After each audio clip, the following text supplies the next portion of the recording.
Now let's create an overloaded constructor. As you can see, we are already having one constructor. Let me create one more constructor. And here I'm just going to see, it will give an error if you're using the same type of parameters. Let's say I just want to give a default value to the name. All right. And here I will delete everything. So this is what is going to be happen here. Now we have two constructors with the same name. And we are trying to create an object by using only one constructor. Yeah, it will create a constructor, and we can have a default values for the names and everything. Suppose I just want to create one more constructor. So this will be a separate entity, person, let's say P2. And here what we are going to do, a person, if you use it, see, it will give you two options. Either you can use the second constructor or the first one. The first one just asks you for the name. Let's say Girish. Now here if I call the P2 P1.getGender, what will happen?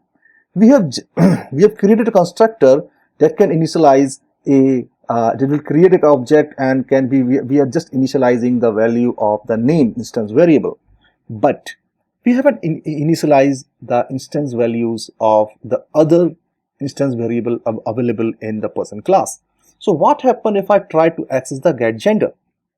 Okay, will it give us error? Let's see. If I run it, it will give me a value null. Why? Because the gender is in string, and if you are not using any of the if you are not initializing any of the values for the instance variable, I'm not talking about the local variable, instance variable, what will happen?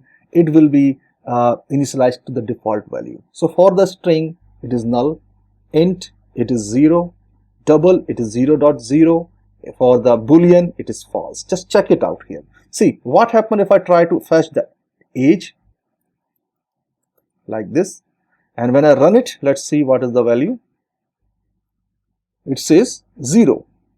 Okay, so because we haven't initialized it, but you can do it. I will use a p1.set the age, let's say 32. Now it won't give it it will not give you the 0. Let's say set gender, I will use a male like this.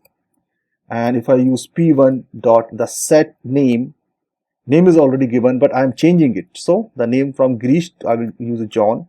So values change. Okay, the default value was Girish. Then p1 dot set occupation, let's say I'm a trainer. All right, now I will save it, and let me try to print any one of this. Let's say the get occupation, because we have a getter method of each of this. Now when you run it, here you will see you will have the occupation only.